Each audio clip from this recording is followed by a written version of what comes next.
Nathan going to be on that. Nathan will not be attending at all, and John will. You guys are live for 7:30 whenever you're ready to go. Is there?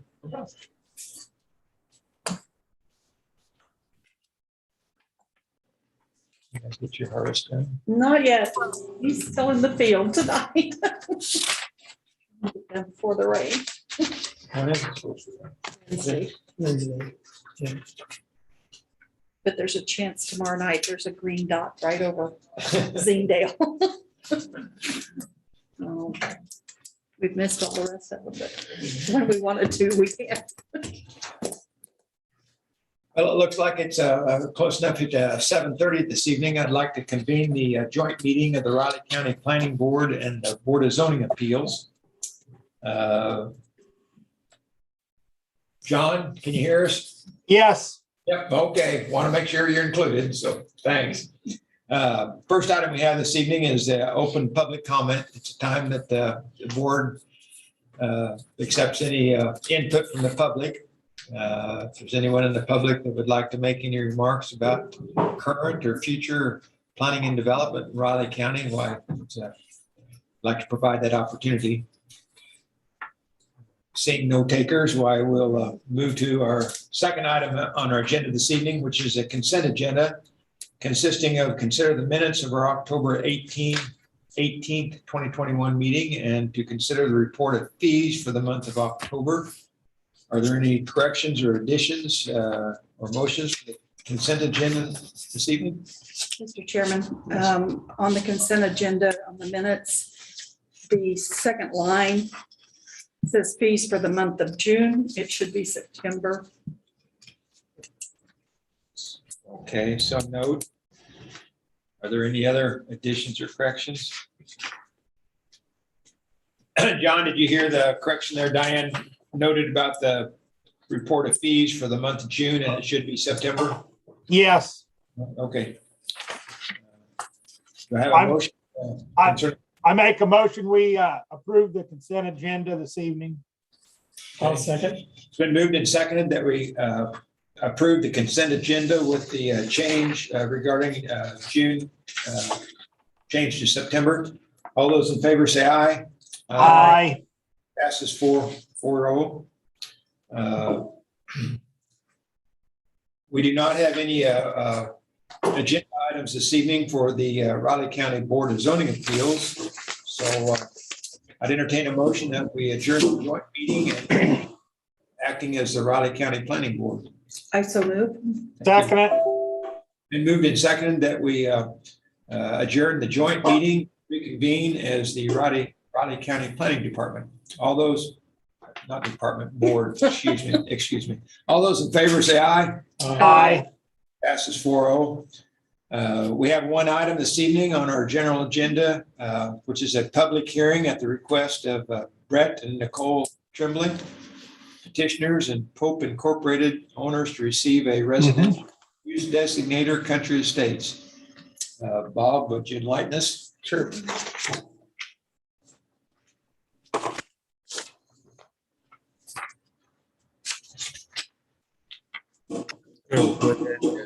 Bring this up.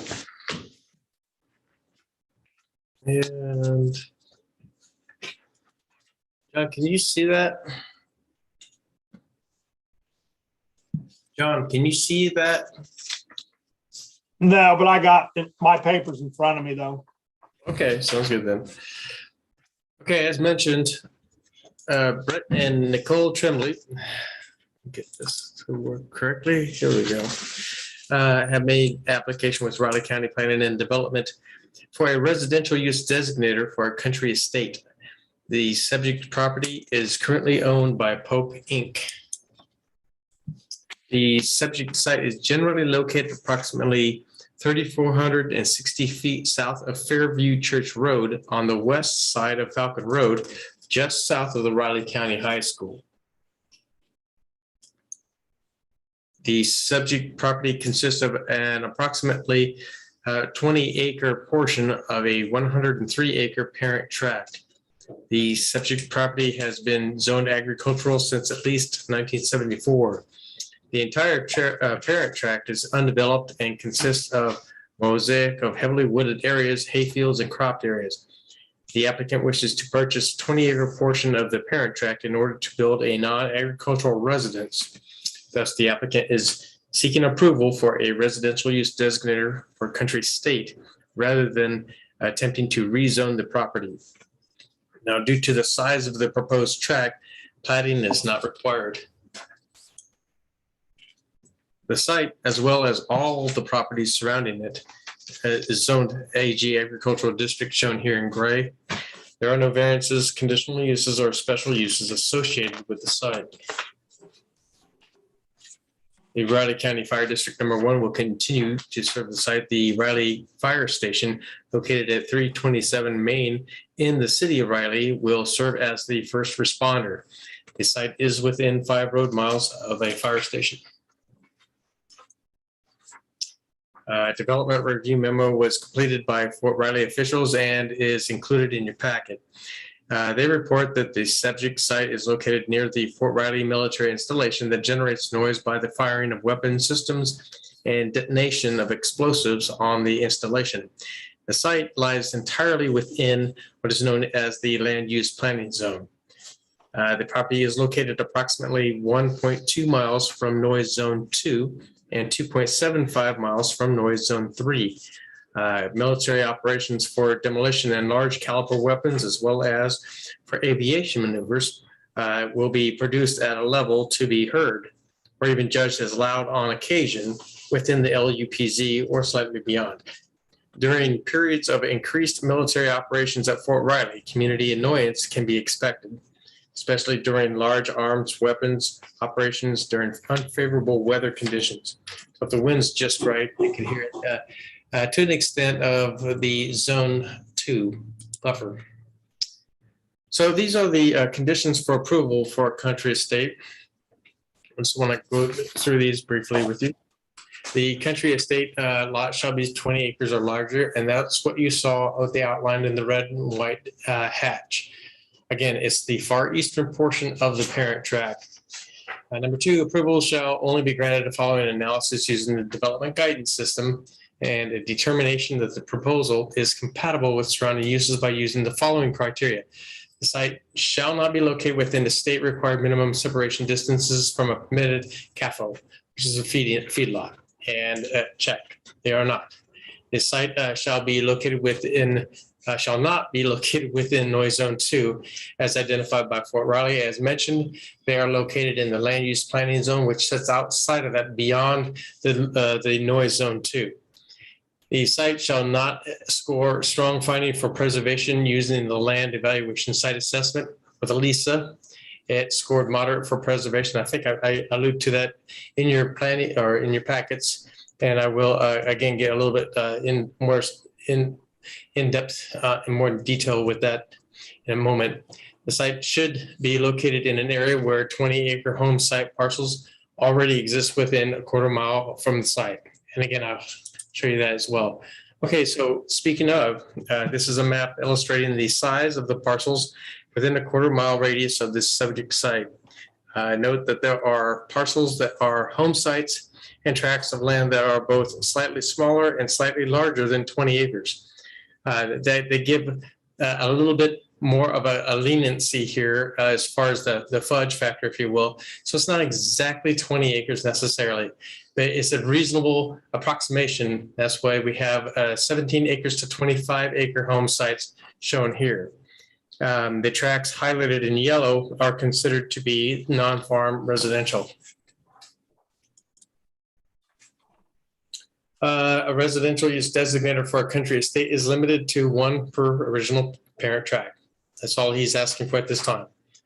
Country estate parcels are not required to be platted, but must have adequate frontage on a public road and must meet the minimum sanitary code requirements. Not only does he have adequate frontage on a public road and access to that public road, Falcon Road being the road of subject road of question. He has been in discussions with KDOT and has permission to access Falcon Road. Number 5, an agricultural protection easement as specified in section 21A shall be filed with the Register of Deeds following approval. A site plan is required as outlined in section 21B. And this is the site plan. Note that north is to the right of the screen, not up as typical. The applicant plans on developing the site with a home and accessory structures with a defined envelope, with the express purpose utilizing the majority of the site for agricultural pursuits and maintaining an agricultural buffer to the active farming operation west of the site. The east half of the site is essentially an open drainage first order stream that requires a 50-foot riparian buffer from each of its banks. It is subject to the section 21C development standards of the Riley County zoning regulations. The driveway will consist of all weather surfacing and have direct access to Falcon Road as per the permit through KDOT. As mentioned,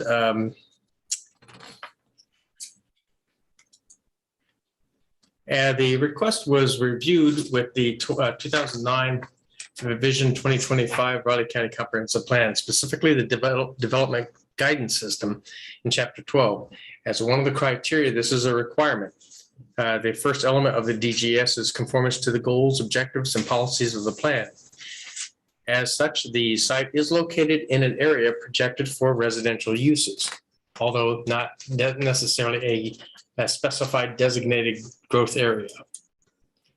Number 2, according to the future land use map, as I mentioned, the subject property is not located within a designated growth area. It's just north of that, but it is located in an area of expected infill growth between the actual city of Riley and the Riley County High School.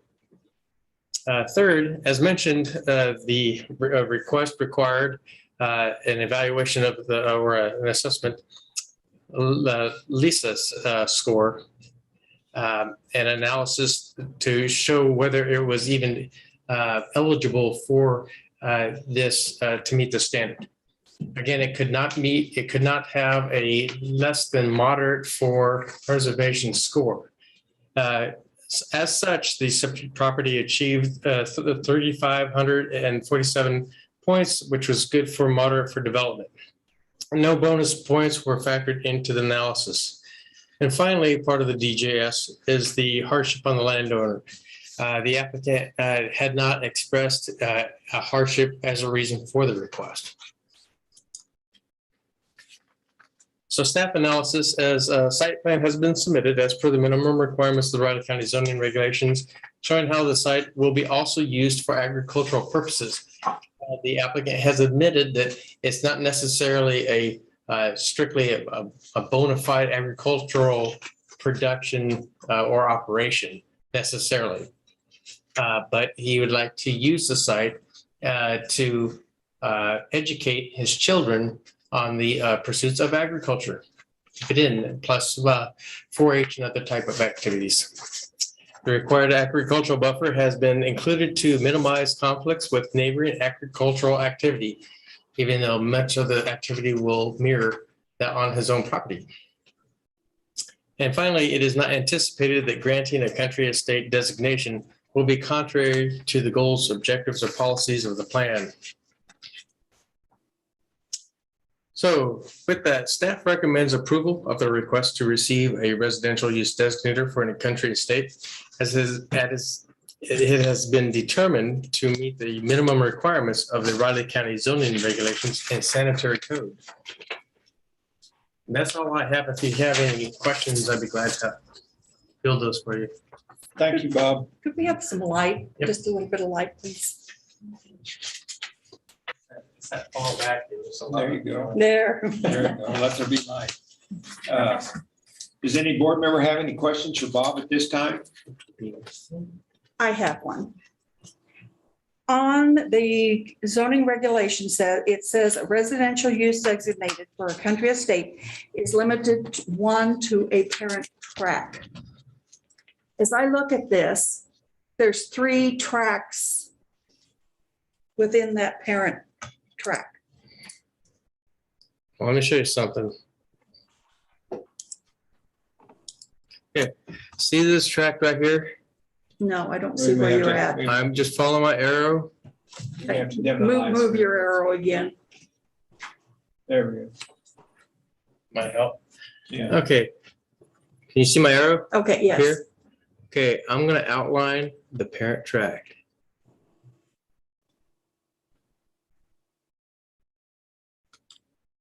So what are those other 20 acres is what it looks That is like, someone else's property. That's what these are. but they were taken out of that parent tract. No. No. This is the parent tract as of 2012. That has not changed. That's what we're looking at. The So parent tract, go ahead, John. the parent tract's 102 acres, right? That's correct. And this is the east 20 plus acres. That's it. See, what it just really hit me was all the yellow that was right through there.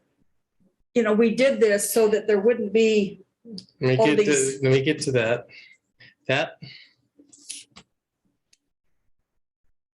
Is that the map you're referring to? yes, yes.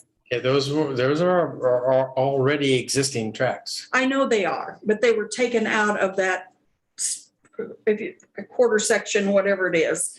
Well, at one time, yes. Yes. But no, not recently. No. Not since But- 20. I understand what Diane's saying, because I thought the same thing myself, that there's already two tracks taken out of the original. And Right. Yes. so why did that happen and when did that happen? And That's underneath irrelevant. and underneath Well, but whose, that's what we're trying to, Let me explain. Prevent.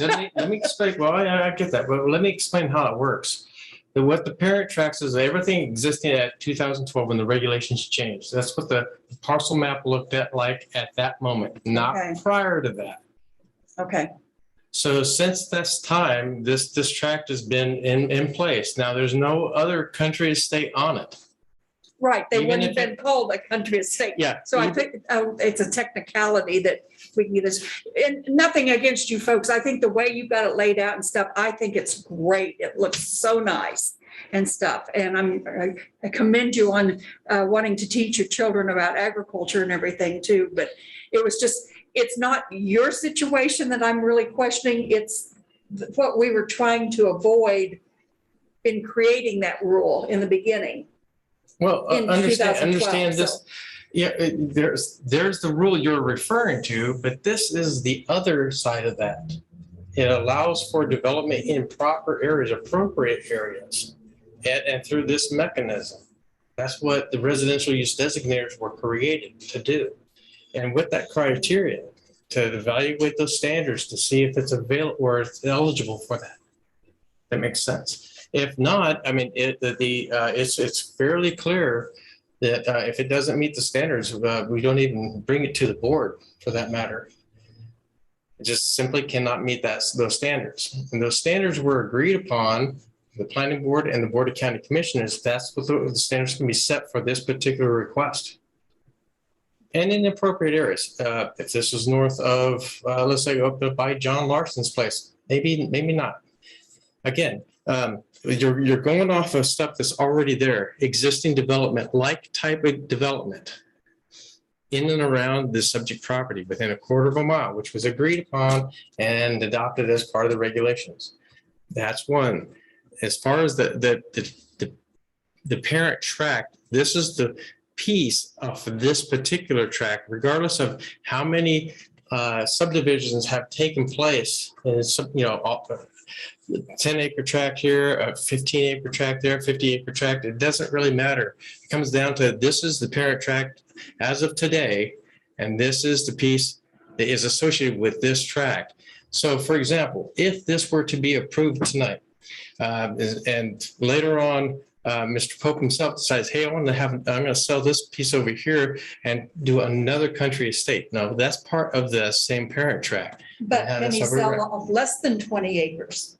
Well, what I'm saying is the rule is, yes, he could, but he could not do another country estate on Right. that parent tract. That does not preclude him from selling off a piece for agricultural purposes, let's just say this piece over here. But Or- I'm thinking selling it off as not as residential, Right. not as. And it doesn't, I mean, he could, whoever he sells it to, maybe himself, he could approach the board within his right to ask for a rezoning or a different residential use designator, which could occur on the same parent tract. Now, if you recall, each residential use designator, except for isolated home site, is subject to that one per parent tract. We did change that extraneous farmstead for, to two because of the way things have laid out through the state. The isolated home site is 1 per 40 acres. So they're expecting if you could find more than one isolated spot on a tract of land that's pretty large, could happen, depending on topography and things like that, and how things are cut off from surrounding agricultural operations and so on. So this is what the standard is here, is that this piece right here, the country estate, if approved, there can only be one of these per parent tract. That's the parent tract. Okay, thank you for explaining that. Any other questions for Bob at this time? If not, this is a public hearing, so I would like to open the public hearing. And the applicants are here. Would they like to say anything in addition to Bob? Yeah, please come up and state your name for the record, please. Good evening, I'm Brett Trimble. Chairman, board, thank you for being here. We're excited about this opportunity. With me is my wife, Nicole, my son, Lane, and my daughter, Norris. So we're all excited about this opportunity. The landowner, John Pope, is not able to be here tonight, but he extends his thank you for this opportunity as well. This dates back actually quite a lot ways.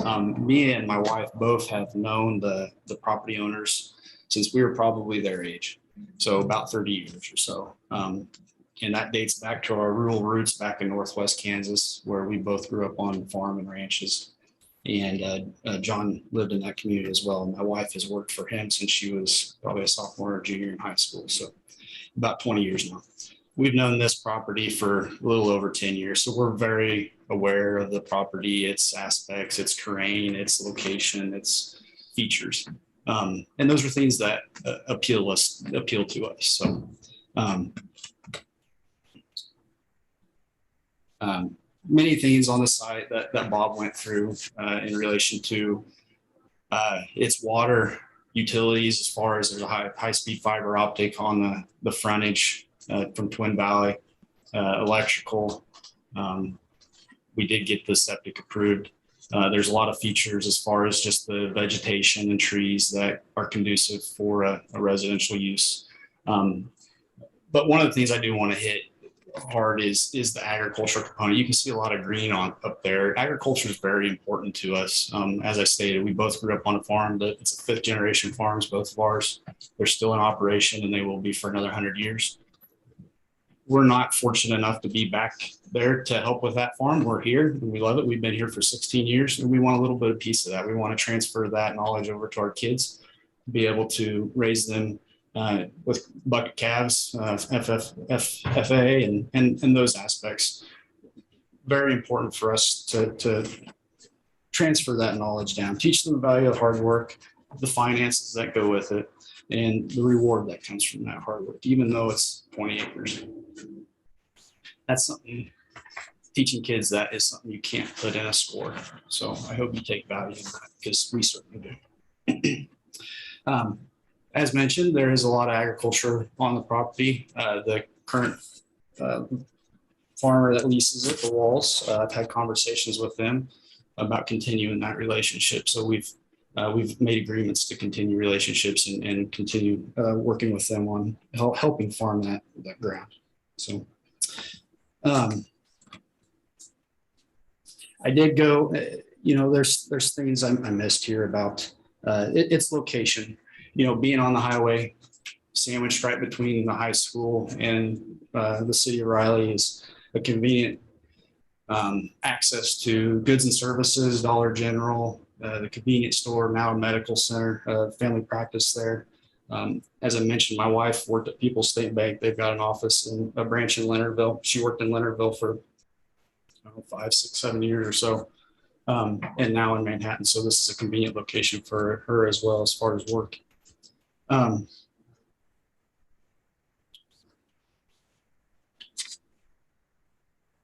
I think that hit my high points. I did, as far as agriculture going up there, one of the property owners within 1,000 foot that is agriculture based is the Nelsons, and I do have a letter of support from them for this.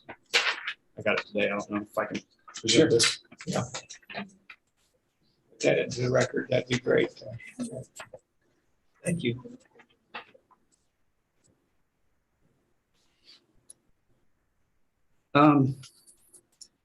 In closing, again, we're excited about this. I ask that you consider the application process and your professional staff's opinion that this conforms to the regulations, and please vote to approve. And with that, stand for any questions. Thank you, Mr. McLean. Say, board members have any questions?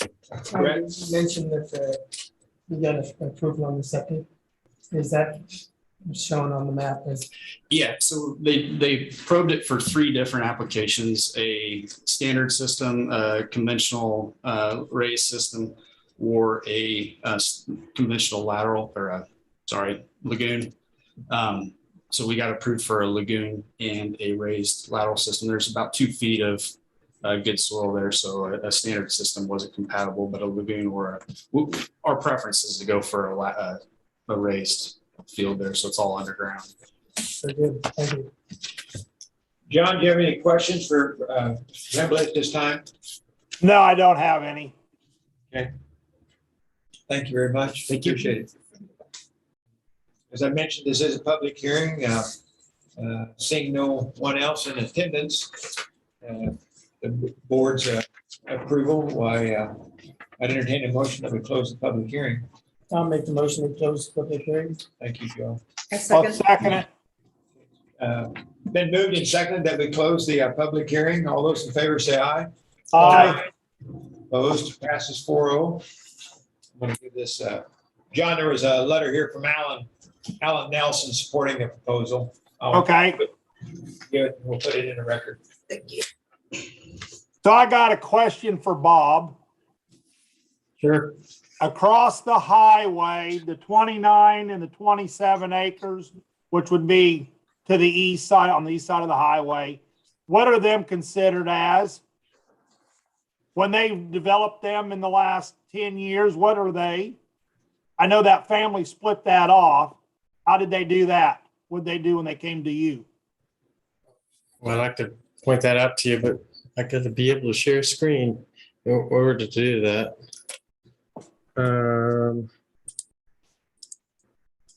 See if I can do this.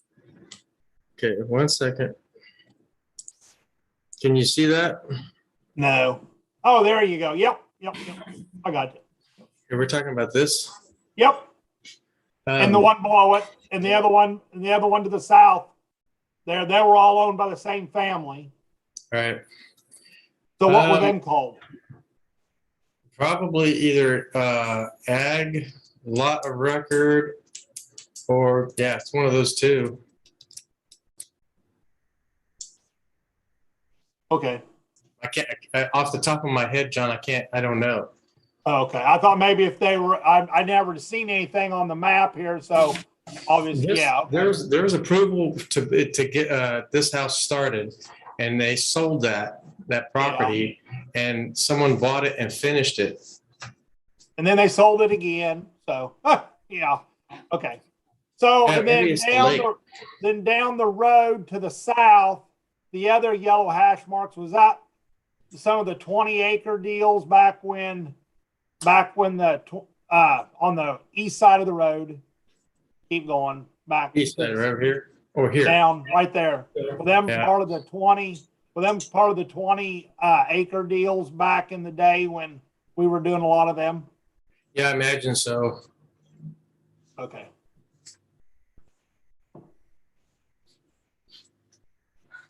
That answer your question, John? Well, he never really answered because he didn't tell me what they were. So, but Well, okay, I'll whatever. tell you what, It is John. what it is.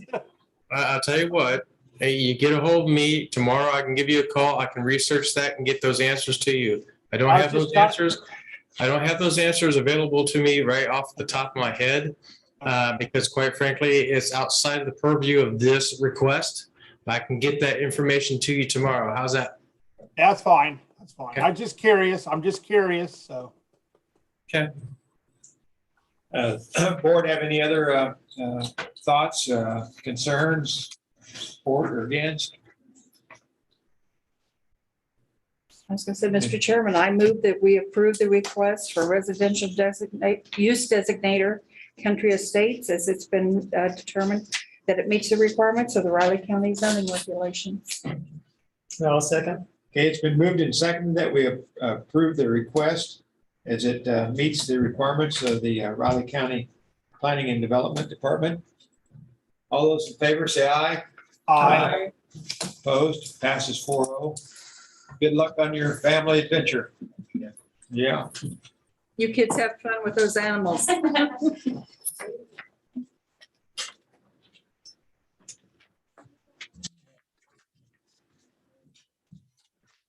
Well, seeing no other agenda items. I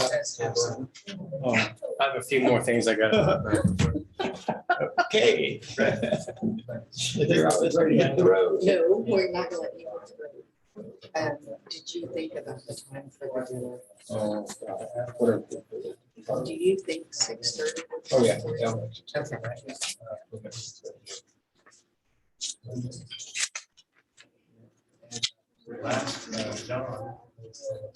I think that's one of it. See ya. Amanda also, Amanda also wanted to know if you would be available at 9:30 that morning, December 13th, to come to the Board of County Commissioners. And if not, it will be it'll need to be a Monday. So, I think it's that Monday at the cast. Okay, so maybe. finish it. Okay, Okay. I think I know it's on the cast. I know Sherry had said something. okay, still trying to get the sound right. The reason why I walked over there, it's clipping. You get the little red lights going like this. It's clipping. You won't be able to understand the thing. It's a work in progress. So Okay, no so December meeting. yeah, no December meeting.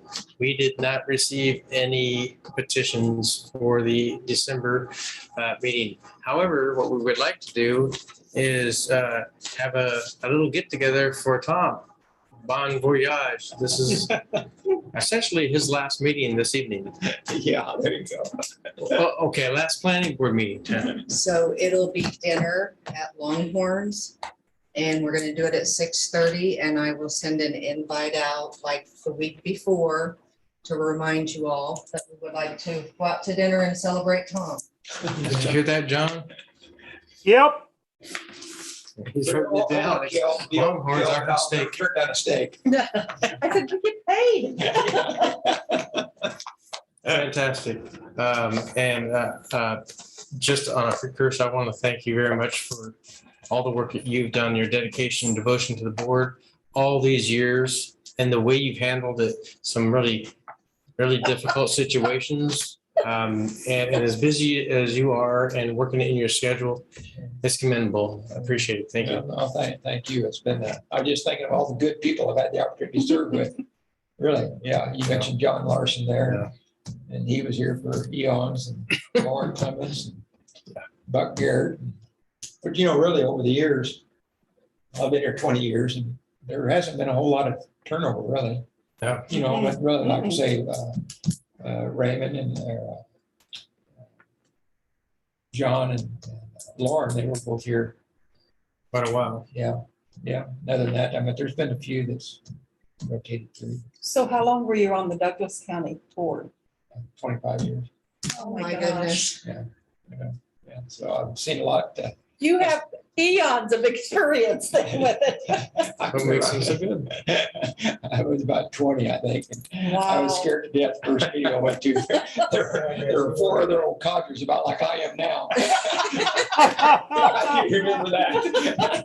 They were all old about like I am now, and I was the young buck sat on the end of the deal, scared to death. We say a whole lot at that time. But anyhow. You've done well. It's, And you're gonna talk about the, okay, just making sure you, I'm keeping Bob in line tonight. yeah. Super. Well, I'll look forward to December. Yeah, so will I. Yeah. I won't eat at Longhorns until then. So it is.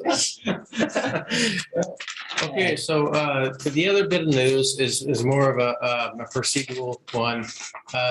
The city has gone back to in-person meetings, but with the Manhattan Urban Area Planning Board and also the city commission. And we're essentially, it was that way with the county commission all this time. So Amanda has felt it necessary that we abandon the Zoom option at this time and get back to in-person meetings and reserve the Zoom meeting for emergency cases for that. So we're at the January meeting, discount on it. We need to have a in-person attendance, if you will. So that's it for the announcement. No big thing. We're just kind of following suit, get back to normal. I kind of like the Zoom meetings because if I'm busy, I don't have to hurry to get to Manhattan. You know, we miss your in-person face, John. It isn't that pretty. I understand. Well, anyhow, thanks for joining us tonight, though. Thanks for joining us. Yep. All right, I move we adjourn. super. Second. Been moved and seconded, adjourned. All in favor, say aye. Aye. Aye. Bye. Aye. Passes 4-0. Go to bed.